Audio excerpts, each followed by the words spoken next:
Moira's world explodes in Emmerdale as Cain finally breaks his cancer news. Enter Cain Dingle, Jeff Hordley, and the scores of lies he's been telling to keep her from the truth. As they unravel, will Moira unravel too? The farm is failing and Cain has prostate cancer, two things Moira doesn't yet know. But he's reached breaking point and is inches from spilling the truth. Moira can defend herself physically, as her weekly fresh black eyes show, but bouncing back from an emotional body slam will be tough even for her. Especially being totally helpless in prison, as actress Natalie J. Robb describes her. Cain has been telling her every single visit that all is well at home. No mention of his illness or weakening body, no mention of Joe Tate's, Ned Porteous, underhand tactics to commandeer the farm. Cain has battled nearly losing a flock of sheep and an outbreak of tuberculosis. He's been stealing cars to try and make ends meet, but getting himself caught in the process. All in all, his situation is the very definition of not good.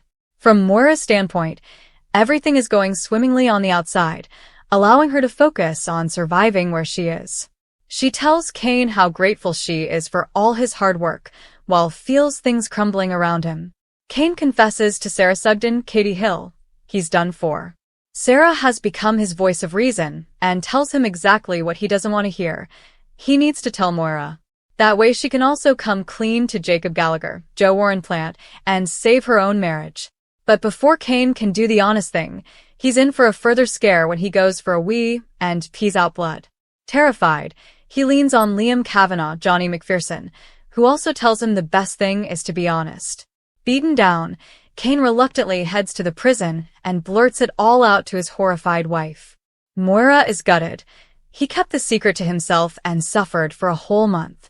She feels betrayed, but more than anything, she feels sad. Actress Natalie J. Robb said of Moira's moment of discovery, "She's just in shock and feels like her whole world is falling apart. He's her rock as much as she is to him, and it's all about the family." She tells him he's not done confessing yet. He needs to tell the kids. Moira also isn't thrilled to hear that Joe is getting his hands on the farm. But pragmatic Moira tells Cain his health is more important than anything. The green light for him to finally give in if he needs to. He wouldn't like that at all. Natalie says of Moira's urge for Cain to let go. Because of the pressure that Joe Tate's been putting on us, he'd see it as Joe winning. Moira just sees it as she'd be putting her family first. End of. It's good timing as Cain is weaker than his usual self, having been floored in a minor scuffle with Graham. Cain prepares himself to tell the wider family exactly what's been going on. It's a weird turn of events for Cain. As he lays it all bare, his family turn it back on him in a way he doesn't expect, with Sam Dingle, James Hooton, telling him how much he is loved. Cain struggles with this show of emotion and has to excuse himself. Finally, there is a smidgen of good news on the horizon. He learns the TB outbreak is contained, and they won't lose the flock. With everything now all out in the open, will Cain be able to carry on?